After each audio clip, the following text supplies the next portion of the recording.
Hi, this is Majinoni, and I was going through previews, and this time, like I did with the DC one, I looked at independent companies like Boom, IDW, Dark Horse, Image, people like that, and I picked out some titles that I thought that might look interesting.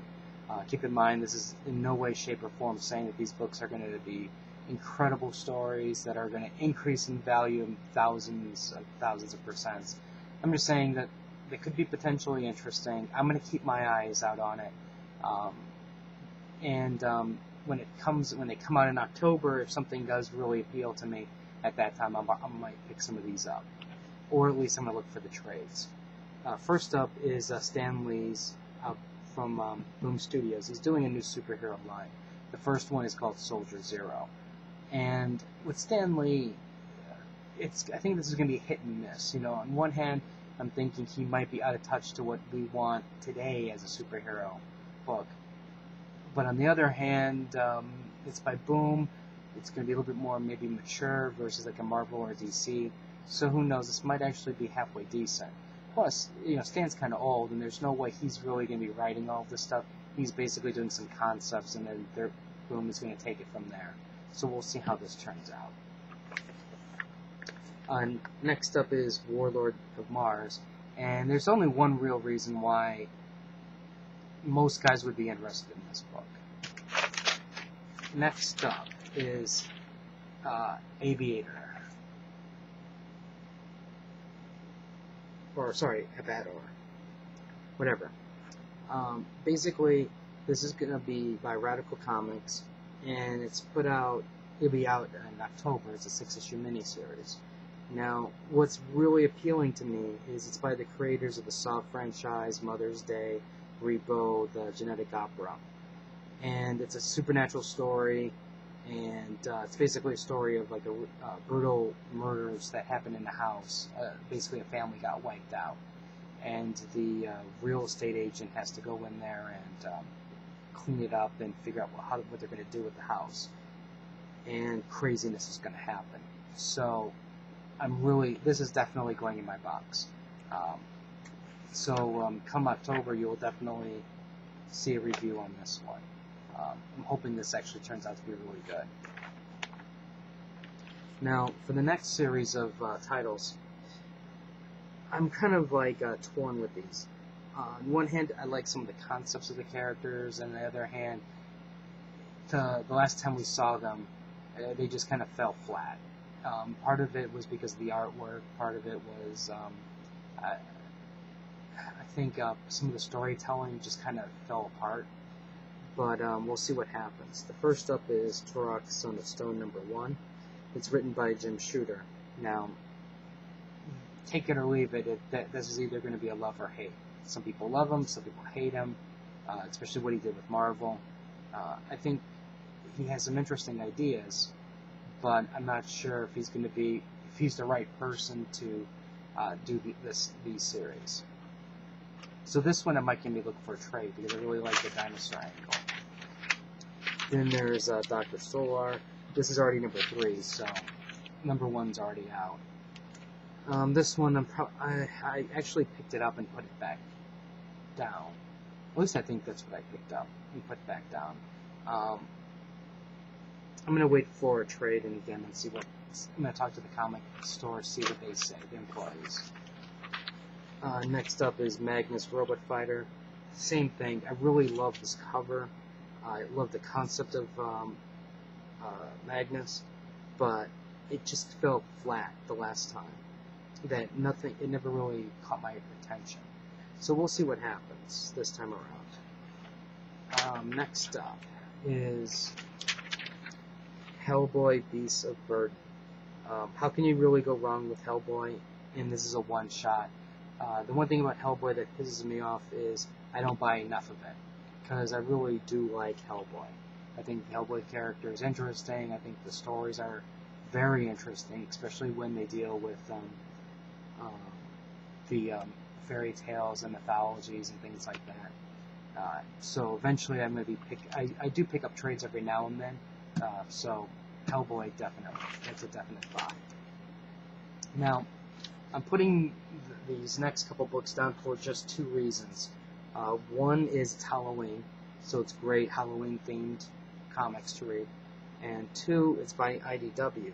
Now, IDW, for those of you who don't know, do a lot of movie licensing or other licensing products like Transformers, G.I. Joe.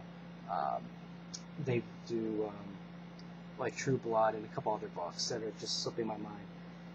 And they actually really do a good job. There's a reason why a lot of these books are going to IDW is because they really do a really great job with it.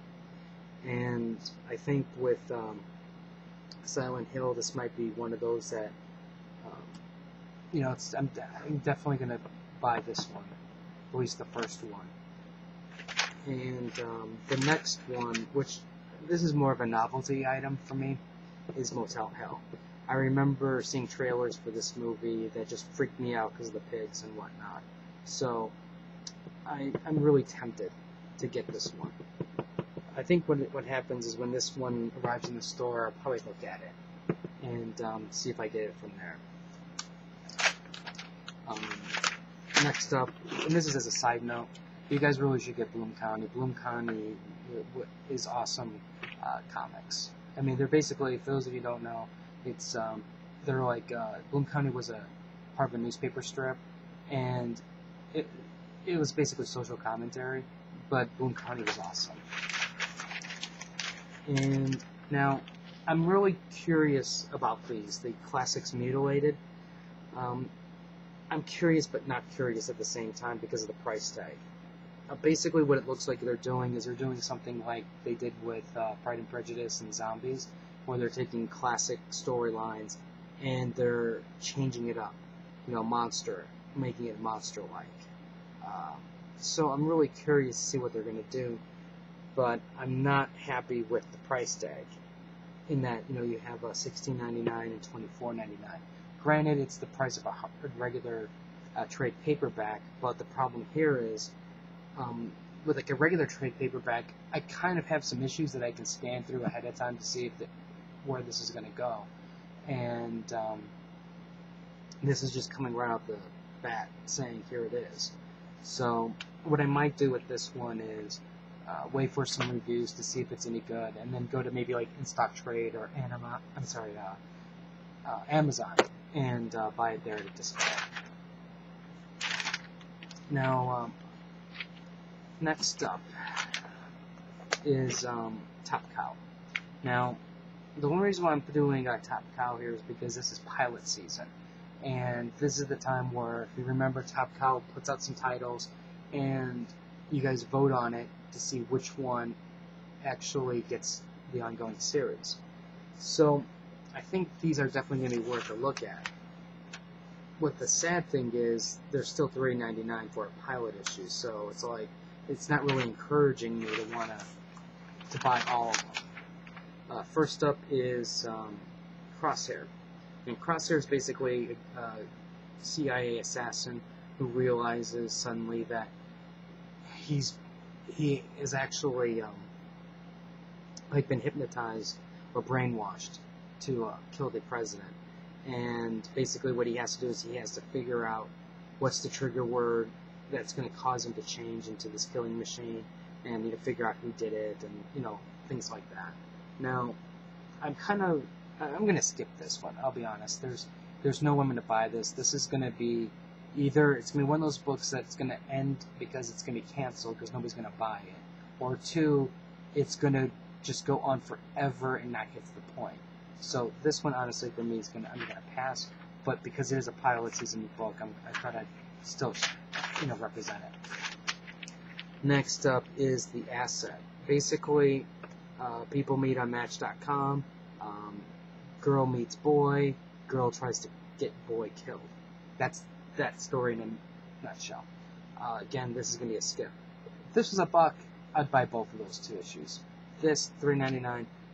I'm not going to buy this crap.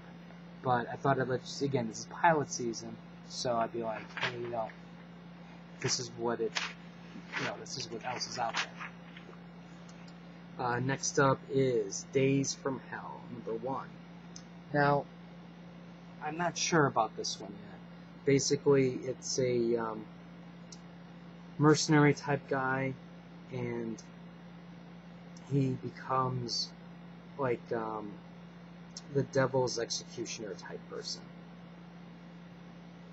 or personal assassin. Now, this can go a number of ways, and that's why I'm curious about this one. Now, if it was $1, I'd buy it for sure. $3.99, I don't know what I'm going to do yet for this. We'll see.